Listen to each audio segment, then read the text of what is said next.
வந்தது ஒரு நல்ல கதையை எடுத்துக்கிட்டு, அதாவது ரொம்ப மிக யதார்த்தமா இந்த மாதிரி கேள்விகள்லாம் வராத ஒரு கதையை எடுத்துட்டு ஜெயிக்கிறது சாதாரணமான விஷயம். ஆனா இப்படி ஒரு கேள்வி உள்ள இருக்கிறதே 22 வருஷம் கழிச்சு அந்த ரகசியத்தை இப்பதான் நான் சொல்றேன்.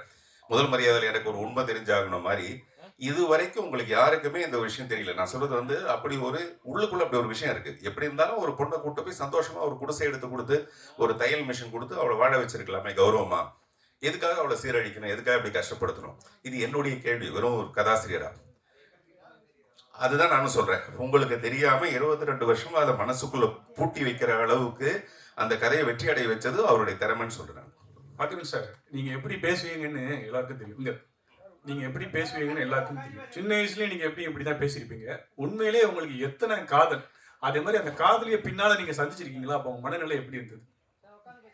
நீங்க காதலியே எல்லாம் பாஸ்ட் டென்ஸ்ல சொல்றீங்க. எனக்கு புரிஞ்சவங்க சிரிச்சாங்க பாருங்க. காதலி ஏதோ முந்தி நடந்த ஒரு கதை மாதிரி இப்ப சொல்லிட்டு இருக்கீங்க. அப்புறம் நீங்க எப்படி பேசுவீங்கன்னு எனக்கு தெரியும் அப்படின்னோடனே நேற்று எங்க ஆபீஸ்ல நடந்த ஒரு விஷயம் நான் சொன்னேன். இன்னைக்கு சாயங்காலம் 6 மணிக்கு ராமசாமின்னு ஒருத்தர் வருவாரு அப்படின்னு சொன்னேன். அதை ஒரு பையன் நோட் பண்ணிட்டான். 6 மணிக்கு ராமசாமி, வர ஒரு பேரு ராமசாமி.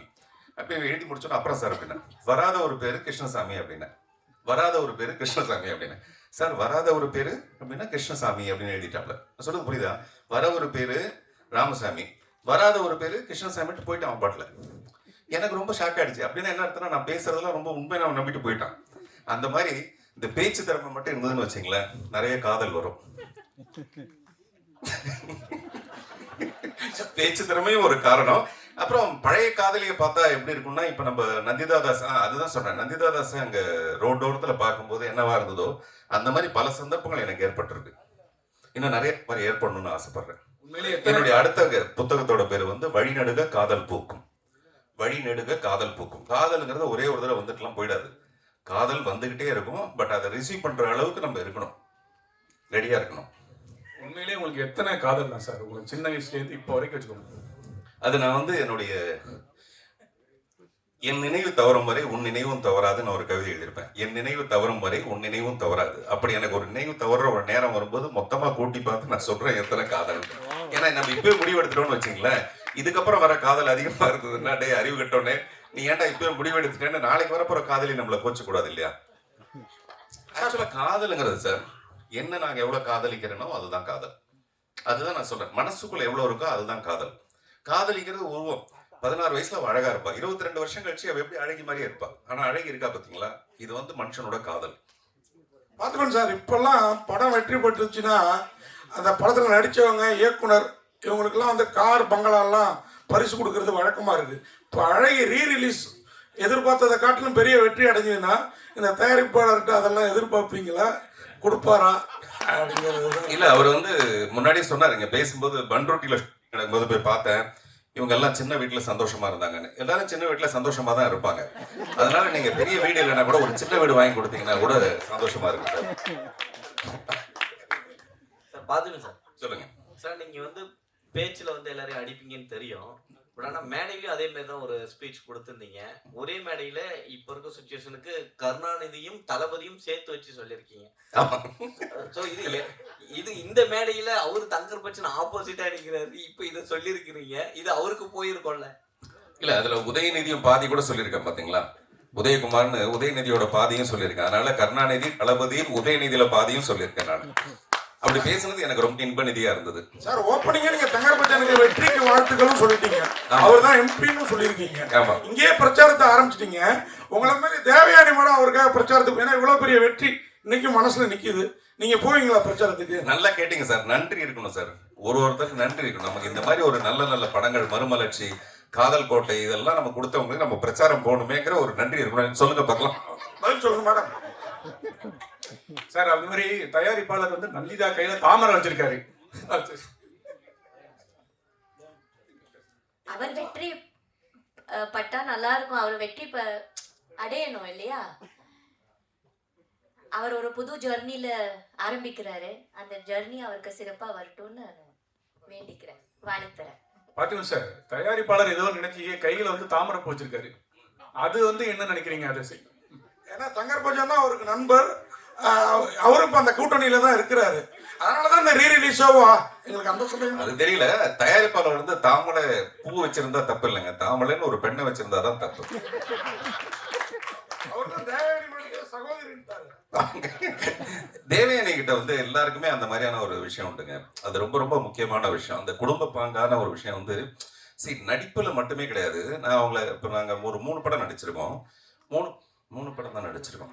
நான் கொஞ்சம் பொய் சொல்லுவேன், அதனால மிஸ் ஆகிருக்கும்னு நினைக்கிறேன் நான். ஸோ அவங்க கிட்ட வந்து அந்த மாதிரியான ஒரு பண்பு இருக்கு. நம்ம பார்த்தா நான் அழகாக நான் வழக்கமாக சொல்லுவேன், எந்த பொண்ணை பார்த்தா நமக்கு முதல்ல மரியாதை வரணும், அப்புறம் தான் மீதி எல்லாம் வரணும். அந்த மரியாதை வந்து தேவயானிகிட்ட எப்பவுமே வரும். வாழ்த்துக்கள். பார்த்துக்கோ சார். இங்கேங்க ஆக்சுவலி இப்போ வர படங்களுக்கு பெரிய படங்களா இருக்கட்டும், சிறிய படங்களா இருக்கட்டும், ஆனால் தேட்டர்கள் வந்து கிடைக்கிறதே இல்லை. ரீரிலீஸ் வந்து வருது. சில பேர் வந்து தகவல் ஏன் ரீரிலீஸ் பண்ணோம், எல்லாம் டிவியில் எல்லாத்துலேயுமே போட்டாங்களே எதுக்காக அப்படின்ற ஒரு கேள்வி இருக்குது. ஸோ இதை பற்றி என்ன நினைக்கிறீங்க? ஏன்னா நீங்களும் படம் எடுத்துட்டு இருக்கீங்க இப்போ இன்ன வரையும். ஸோ தேட்டர்கள் கிடைக்காம நிறைய முறை நீங்களும் சொல்லியிருப்பீங்க. இதை பற்றி என்ன நினைக்கிறீங்க? இல்லை நான் வந்து இந்த ரீரிலீஸ் ஆகிற படங்களை பற்றி எப்பவுமே சொன்னது கிடையாது. நல்ல விஷயங்கள் வந்து மறுபடியும் நம்ம வந்துகிட்டே தீரும். அலைகள் மாதிரி மறுபடியும் வந்து அந்த காலம் நம்ம தொட்டுக்கிட்டே இருக்க மாதிரி நல்ல படங்கள் திரும்பியும் வரும். அந்த மாதிரி தான் இந்த படம். அது வேட்டையாட விளையாட இருந்தாலும் சரி, 96 இருந்தாலும் சரி. இன்னும் சொல்ல போனா இந்த அழகிய ஒரு வகையான தேவதாஸ் தான். தேவதாஸ்னு நாகேஸ்வரன் சாவித்திரி நடிச்ச படம் பார்த்தீங்கன்னா அந்த கதையோட ஒரு மைய கருத்து இந்த படத்துலயும் இருக்கும். இப்ப நான் சொல்றது 2வது அதிர்ச்சி தகவல் சொல்றேன். இதெல்லாம் நான் ஏன் சொல்றேன்னா, நாளைக்கு படம் பார்க்கும் போது இல்ல ஏதோ ஒரு வகையில பழைய அழகி தானே அப்படின்னு இல்லாம இந்த அழகில இன்னும் நிறைய விஷயம் இருக்குன்னு சொல்றதுக்காக நான் இந்த விஷயத்த சொல்றேன். அதனால இது ஒரு ஓப்பன் கிரவுண்ட், யாரு வேணாலும் விளையாடலாம். ஆனா பெரிய படங்கள் வரும்போது மட்டும்தான் என்னுடைய அப்செக்ஷன் என்ன இருக்கும்னா, பொங்கல் தீபாவளி மாதிரி படங்கள் டைம்ல ஏன் நீங்க பெரிய படங்களை ரிலீஸ் பண்றீங்க? அந்த நேரத்துல நீங்க சின்ன படங்களை ரிலீஸ் பண்ணுங்க. ஏன்னா பெரிய நடிகர்களோட படம் ரிலீஸ் ஆகுறதே ஒரு பொங்கல் மாதிரி பண்டிகை தானேன்னு அடிக்கடி நான் சொல்லிட்டு இருக்கேன். அதனால என்னுடைய பிரச்சனை வந்து பெரிய படங்கள் கிடைக்கும் போது சின்ன படங்களுக்கு இடம் கிடைக்க மாட்டேங்குது அப்படிங்கிறது தான் என்னுடைய விஷயம். ஆனா அழகி மாதிரி இந்த படங்களுக்கு கிடையாது. தேவயானி மேடம், லாஸ்டா ஒரு கொஸ்டின் மேடம். நீங்க வந்து இப்ப கேட்டீங்க, நீங்களே முடிவு இல்ல பண்ணிட்டீங்க. அதை முடியட்டும், இல்ல மற்றவங்களுக்கு கேட்கட்டும். மேடம், இந்த படம் வந்து அழகி இப்போ வந்து ரீரிலீஸ் பண்ணியிருக்காங்க. ஒருவேளை ரீமேக் இல்லை பார்த்திபன் சார் எல்லாரும் சொல்ற மாதிரி பார்ட் 2 எடுத்தா நீங்க அதில் அந்த வளர்மதி கேரக்டர் பண்ணுவீங்களா இல்லை தனம் கேரக்டர்? ஏன்னா பார்த்திபன் சார் இவ்வளோ விளக்கம் கொடுத்துட்டாரு, காதலியோட மனைவி தான் புரிஞ்சுக்கிட்டவங்க அப்படின்லாம் சொல்லி. நீங்க இப்போ விரும்புறது நந்திதா கேரக்டர் விரும்புவீங்களா திருப்பி இப்போ பண்றப்ப, இல்லை உங்க கேரக்டரை திருப்பி பண்ணணும்னு நினைப்பீங்க? முதல்ல சார் சொல்லட்டும், அவர் பண்றாருன்னா இல்லையா? அவர் முதல்ல ரெடி பண்ணணும் இல்லையா? கதை ரெடி ஆகணும். கதை ரெடியா இருக்குதா, டைரக்டர் வரட்டும் சொல்லட்டும். முதல்ல சார் தயாரிக்கணுமே. அவர் தயாரிச்சா அதுக்கப்புறம் நான் கதை கேட்பேன், என்ன சொல்றாரு பார்க்கலாம், அப்புறம் உங்களுக்கு தகவல் வந்துடும். கரெக்டா? பிரச்சனை வந்து ஒரு தயாரிச்சுன்னா அவங்க சண்முகமா கூட நடிப்பாங்க, நான் வளர்மதியா கூட நடிப்பேன். அதனால பிரச்சனை வந்து அவர் தயாரிக்கணும், அவ்வளவுதான். இப்ப நாங்க பாருங்க 2 பக்கம் பிரஷர் கொடுத்து அவங்க வீட்டுல மறுபடியும் சொல்லி எப்படியாவது அழகிட்டு ஆரம்பிச்சிருங்க அப்படின்னு சொல்றோம். சொல்லுங்க. புதிய பாதை வந்து அது ரீரிலீஸா இல்லாம அகைன் மறுபடியும் அதே படத்தை நான் பண்ண போறேன். மறுபடியும் ஒரு பெரிய உலக அதிசயம் ரீமேக்னா மறுபடியும் 33 வருஷம் கழிச்சு நானே ஹீரோவா நடிச்சு அந்த படத்தை பண்ண போறேன். அந்த படத்தோட பேரு டார்க் வெப்னு பேரு. ஒரு ஆங்கிலம் டார்க் வெப்னு பேரு. அது இந்த படம் இப்ப என்னுடைய டீன்ஸ் படம் ரிலீஸ் ஆனதுக்கு அப்புறம் அந்த படத்துக்கான வேலையை ஆரம்பிப்பேன். தேவயானி மேடம், இந்த படம் வந்து 22 வருஷம் ஆயிட்டு. இந்த பையங்கள்லாம் இவ்வளவு வளர்ந்துட்டாங்க. ஆனா நீங்க இந்த பாரதியில பார்த்த செல்லம்மா மாதிரி, இந்த அழகில பார்த்த வளர்மதி மாதிரி அப்படி இருக்கீங்களா? உண்மையான அழகியா? என்ன சாப்பிடுறீங்க, என்ன எக்ஸசைஸ் பண்ணுவீங்க, கொஞ்சம் அதை மட்டும் சொல்லுங்க. அது ராஜகுமாரனுடைய சமையல், அது அந்த மாதிரி இளமையாவே வச்சிருக்காங்கள. எல்லாமே கடவுளோட அனுகிரகம் தான் நினைக்கிறேன். அப்புறம் உங்க எல்லாரோட அன்பு, உங்க எல்லாரோட ஆசீர்வாதத்தினால அப்படி இருக்கிறேன். என்னவோ என்னோட அப்பா அம்மாவோட ஆசீர்வாதத்தினால இருக்கிறேன். ஸோ இட்ஸ் காட்ஸ் கிஃப்ட்னு நினைக்கிறேன். So I have to work இல்லையா? இன்னும் நிறைய எனக்கு பண்ண வேண்டியது இருக்குது, இன்னும் நிறைய நடிக்க வேண்டியது ஆசையாக இருக்குது. ஸோ இப்படி இருந்தால் தானே அதை அச்சீவ் பண்ண முடியும். இன்னும் நிறைய கதாபாத்திரங்கள் பண்ணணும், இன்னும் சினிமாவில் இன்னும் நிறைய சாதிக்கணும்னு ஆசைப்படுறேன். அதனால கடவுள் எனக்கு வந்து இதே ஹாப்பினஸோட இப்படியே சந்தோஷமா. தேவயானியோட புற அழகை விட அக அழகு வந்து நான் ரொம்ப நேசிக்கிறேன். ஏன்னா ஒரு கதாநாயகியா நடிச்சு பரபரப்பா இருந்து அதுக்கப்புறம் அப்படியே போய் ஒரு ஸ்கூல்ல போய் ஒரு டீச்சரா அவங்க இருந்த ஒரு தருணம் இருக்கு பாத்தீங்களா, அது வந்து ஹேட்ஸ் ஆஃப் டு யூ. அது வந்து யாருக்கும் அவ்வளவு சீக்கிரமா, நீங்க சராசரி நடிகைகளுக்கே அப்படி ஒரு எண்ணம் வரவே வராது. அவங்க இன்னும் அந்த மேக்கப்பை கலைக்கவே மாட்டாங்க, அதுல இருந்து இறங்க அந்த கிரீடத்தை இறக்கவே மாட்டாங்க. அதுல இருந்து ஒரு சமநிலைக்கு போய் சாதாரணமா ஒரு டீச்சரா ஒர்க் பண்ண ஒரு விஷயம் இருக்கு பாத்தீங்களா, அது இன்னும் என் மனசுக்குள்ள அவங்கள பேரழகியா காமிச்சிட்டு இருக்கு, அழகி இல்லை. தளபதி சார், உங்களுக்கு ஒரு கேள்வி. நீங்க வந்து உண்மையா பேசுனீங்க, ரொம்ப நல்லா இருந்தது, ரொம்ப நேரம் பேசுனீங்க. ஆனா இப்போ ஷார்ட்டா பதில் சொல்லுங்க. நீங்க தான் இந்த தவறை செய்ததா? ஏன்னா எனக்கெல்லாம் 22 வருஷத்துக்கு முன்னாடி பிரஸ், அப்பயும் மீடியாவில் தான் இருந்தேன். இந்த மோனிகாவையும் நந்திதாவையும் மேட்ச் பண்ணி பார்க்கவே முடியல. தேவயானி கூட என்னால் மேட்ச் பண்ணி பார்க்க முடிஞ்சுது. இது தங்கர் பச்சன் செஞ்சிருப்பார் நான் நினைச்சேன். நீங்களே வாலண்டரியாக ஒத்துக்கிட்டீங்க அவர் ஒளிவராச்சே பண்ணியிருக்க கூடாதுன்னு. எப்படி மோனிகாவையும் மூக்கு மட்டும்தான் பார்த்தீங்க? எனக்கு தேவயானிக்கு கூட மோனிகா செட் ஆவாங்க. எப்படி நீங்கள் நந்திதாவோட பிளான் பண்ணீங்க? இல்லை, ஆக்சுவலாக பார்த்தீங்கன்னா அந்த சின்ன குட்டி பொண்ணு வந்தது இல்லையா, அந்த குட்டி பொண்ணு வந்து கலராக இருக்குன்னு சொல்லிட்டு ஒரு தங்கர் பச்சான் வந்து வேண்டான்னு சொல்கிறாரு என்கிட்ட. நான் இல்லைங்க, என்னங்க அவர் சொன்ன வார்த்தை வேறு மாதிரி. இப்படி இந்த கலராக இருக்கா, நந்திதாஸ் கருப்பாக இருக்காங்க, எப்படிங்க இதை மேட்ச் பண்ண முடியும் அப்படின்னு சொன்னார். இல்லைங்க, நந்திதாஸுக்கு ஒரு குழந்தை பிறந்து அது கூட அதே மாதிரி இருக்குமான்னு சொல்ல முடியாது. அதே மாதிரி நந்திதாஸுக்கு ஒரு தங்கச்சி இருந்தால் அது கூட அதே மாதிரி இருக்குமான்னு சொல்ல முடியாது. நான் கிட்டத்தட்ட 100 குழந்தைங்களை பார்த்துட்டேன். எனக்கு இருக்கிறதுல நந்திதாஸுடைய அந்த ஸ்பெஷாலிட்டி மூக்கு வந்து இந்த பொண்ணுக்கு இருக்குது. இப்போ நான் அதுக்கு சொன்னேன், அதே மாதிரி இதுக்கும் அதுதான் நான் நினச்சேன். இந்த மாதிரி இருக்குதுன்னு நான் நினைக்கிறேன். அதனால என்னால் முடிஞ்ச அளவுக்கு நான் பார்த்துட்டேன். இதுக்கு மேலே என்னால் பார்க்க முடியாதுன்னு நான் சொல்லி அவர் வேறு வழி இல்லாமல் கொண்டு போய் சக்ஸஸ் ஆனதான் அந்த குழந்தை. ஆமாம் ஆமாம் ஆமாம். பார்த்திபன் சார். ஹலோ சார், இங்கே வணக்கம் சார். சார், இந்த படத்தில் வந்து பார்த்தீங்கன்னா அந்த எமோஷ்னலை வந்து நீங்கள் அவ்வளோ அழகாக கடத்திருப்பீங்க சார். அதுக்காக இந்த கேள்வி. தங்கர் பச்சன் சார் முழு நேர அரசியல்வாதியாக ஆயிட்டா, இது அழகி பார்ட்டு உருவாகுமா அப்படிங்கிறது ஒரு கேள்விக்குறி. அவரோட பெர்மிஷனில் நீங்கள் இதை டைரக்ட் பண்ணுவீங்களா சார்? இது அழகி ஒரு மிகப்பெரிய வெற்றி அடைஞ்சதுக்கு அப்புறமேல நானும் நந்திதா தாஸும் அடிக்கடி பேச ஆரம்பிச்சதுல நான் ஒரு கதையை ரெடி பண்ணேன். அந்த கதைக்கும் இந்த அழகிக்கும் சம்மந்தம் கிடையாது. ஆனா இந்த சண்முகம் தனலட்சுமி மட்டும் அதுல இருப்பாங்க. இந்த காதலர்களுடைய பேஸ் மட்டும் வச்சுக்கிட்டு நான் ஒரு கதை பண்ணி இதை நான் நந்திதா கிட்ட சொல்லி அவங்களும் ஓகேன்ட்டாங்க. பட் தங்கர் பச்சன் வந்து அவ அனுமதி கொடுக்க மாட்டேன்ட்டாரு. அழகி 2ங்கிற பேர்ல அதை நீங்க எடுக்கக்கூடாது அப்படின்னு சொல்லிட்டாரு. இதெல்லாம் பழைய ரகசியங்கள். இப்போ இவ்வளவு வருஷம் கழிச்சு நம்ம சொல்லலாம், ஒன்றும் தப்பு இல்லை. அதனால இப்ப நந்திதா கேட்டுட்டு இருக்க 2 விஷயம். ஒண்ணு வந்து தங்கர் பச்சன் இந்த அழகி 2 பண்ண போறாரா இல்லையா, நம்ம 2 பேரும் அந்த அழகி 2 பண்ணலாமா வேண்டாமா.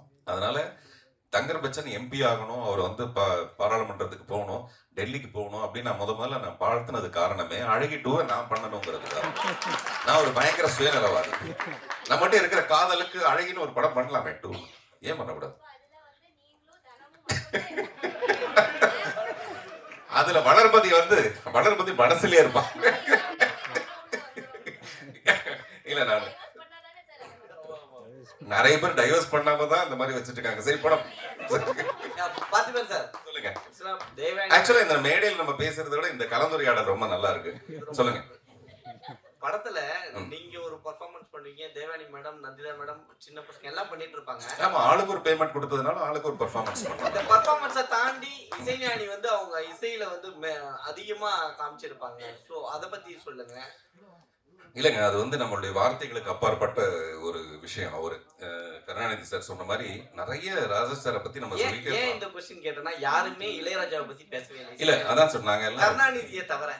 அதான் நான் பேசலாம்னு நினைச்சிட்டு இருந்தேன். பட் என்னன்னா அதுக்கு ரொம்ப சரியான வார்த்தைகள்லாம் வேணும் முதல்ல அதை பத்தி அவர் சொல்றது. ஏன்னா எனக்கு தெரிஞ்சு அழகியோட 51% வந்து இசைஞானி தான், 49% தான் அழகிங்கிற ஒரு படம். அதனால நான் இப்ப சொன்னேன் இல்லைங்களா, முதல்ல இந்த கதை நான் நடிக்க வரும்போது தளபதி என்ன பிரச்சனை சொன்னான்னு தெரியல எனக்கு. பட் இந்த மாதிரி சில கேள்வி நான் சொன்னேன். இவ்வளவு பெரிய பங்களால இருக்கிறவன் ஏன் சார் தன்னுடைய காதலியை கொண்டு போய் இங்க கொண்டு போய் இவ்வளவு கஷ்டப்பட வைக்கணும்னா நான் அவர்கிட்ட கேட்டேன். சார் அப்படி விட்டுருங்க சார், நடிங்க சார் நீங்க அப்படின்ட்டாரு. அப்புறம் நான் நடிச்சது கூட பத்தாதுன்ட்டாரு. சார் சண்முகம்லாம் இன்னும் கொஞ்சம் நல்லா எமோஷனலா நடிக்கணும் அப்படின்னு சொன்னாரு. இப்ப சொல்றாரு, இல்ல சார் இந்த இப்ப பார்த்தோம்னா அந்த படம் இந்த வருஷத்துக்கு அது சரியா இருக்கு, இப்ப பாக்குறதுக்கு அது சரியா இருக்கு. ஒருவேளை நான் ஓவர் ஆக்ட் பண்ணியிருந்தேன்னு வச்சுங்க, இப்ப அவங்க பெண் சிவாஜின்ற மாதிரி நான் ஒரு ஆண் சிவாஜின்னு சொல்லிட்டு நானும் பெர்ஃபார்ம் பண்ணியிருந்தேன்னு வச்சுங்களேன், அது வந்து வேற லெவல்ல ஆயிருக்கும். அதனால அந்த சட்டில் பர்ஃபார்மன்ஸ் தான் அதுக்கு கரெக்ட். இந்த மாதிரி எங்களுக்குள்ள ஒரு சின்ன சின்ன முரண்பாடுகள் வந்திருக்கும். பார்த்துக்கணும் சார். அதே மாதிரி நீங்கள் ஒரு கிரியேட்டர், பெரிய ப்ரொடியூசரு. நீங்கள் இப்போ இந்த அழகி நீங்களே சொன்னீங்க மேடையில், இந்த படம் வெற்றிக்கு அவங்க சீன்ஸ் எல்லாம் எடுக்க வேணாம், அந்த குழந்தை நட்சத்திரங்களும் இருக்கட்டும்னு. நீங்கள் இன்றைக்கும் பெரிய ஆள். அவங்களாம் ஆனால் அந்த அளவுக்கு வல்ல சினிமா, இப்போ இந்த சதீஷ் மட்டும் ஏதோ முயற்சி பண்ணிட்டு இருக்காரு. அவங்களெல்லாம் வச்சு வேற ஏதோ ஒன்று நீங்கள் ஏன் பண்ணக்கூடாது? இது ஒரு படத்தில் அவங்கள ஏன் யூஸ் பண்ணிக்க கூடாது? இல்லை, நல்ல கேள்விங்க. நிச்சயமா பண்ணலாம். இவங்கன்னு இல்லை, இந்த மாதிரி நிறைய பேர் முயற்சி பண்றவங்க இருக்காங்க. இந்த மாதிரி நிறைய பேர் முயற்சி பண்ற ஒரு 13 பேரை வச்சு தான் இப்போ நான் ஒரு படம் பண்றேன். நான் படம் பண்ற டீம்ஸ்ன்ற ஒரு படத்துல நிறைய டேலண்டடான ஒரு 13 குழந்தைங்களை வச்சு தான் இந்த படம் பண்றேன். இந்த காலத்துல வந்து ரஜினி சார் பத்தாதுன்னு சொல்லிட்டு அதுல விஜய் சேதுபதி இருக்கணும், விஜய் சேதுபதி பத்தாதுன்னு இன்னொரு பெரிய ஹீரோயின் இருக்கணும், இந்த பக்கத்துல மணி சார் பத்தாதுன்னு சொல்லிட்டு கமல்ஹாசன் இருக்கணும், கமல்ஹாசன் பத்தாதுன்னு சொல்லிட்டு ஃபகத் ஃபாசில் இருக்கணும். இப்படிலாம் பெருசா போராடிட்டு இருக்கும்போது நான் வந்து வெறும் 13 டேலண்ட்டை மட்டுமே நம்பி இப்போ நான் டீம்ஸ்னு ஒரு படம் பண்ணிட்டு இருக்கேன். நிச்சயமா இந்த படத்தை நீங்க பார்த்துட்டு அதுக்கான ஒரு பெரிய மரியாதை கொடுக்கணும். அது கொடுத்த உடனே டெஃபினட்டா இவங்கெல்லாம் வச்சு நான் ஒரு படம் எடுப்பேன். Thank you sir, thank you so much. So still எடுத்துக்கலாம். உண்மையிலேயே ரொம்ப மகிழ்ச்சி. நம்ம இந்த கலந்துரையாடல் மூலமா ரொம்ப சகஜமா பேசிக்கிட்டு அது ரொம்ப நல்லா இருந்தது. அதனால தேவயானி முகத்துல அந்த சோளா பூரிப்பு பாருங்க எப்படி இருக்கு. சார் ஒரே ஒரு ரெக்வஸ்ட் சார். ஒரு நிமிஷங்க. நம்ம இளையராஜா சார் பற்றி உண்மையிலேயே பேசாமது நாங்கள்லாம் ரொம்ப வருத்தப்படுறோம். இந்த படத்தினுடைய பின்னணி இசையும் அவருடைய பாடல்களும் தான் இந்த படத்தினுடைய வெற்றிக்கு 100% காரணம். அதை வந்து எல்லாருமே நாங்கள் கொண்டாடிட்டு இருக்கோம். இந்த உலகமே கொண்டாடிட்டு தான் இருக்கு. அவருக்கு என்னுடைய மனமார்ந்த என்னோட குழுவின் சார்பில் நன்றி, வணக்கம். சார் குரூப் ஃபோட்டோ எடுத்துடலாம் சார். குரூப் ஃபோட்டோ முடிச்சுட்டு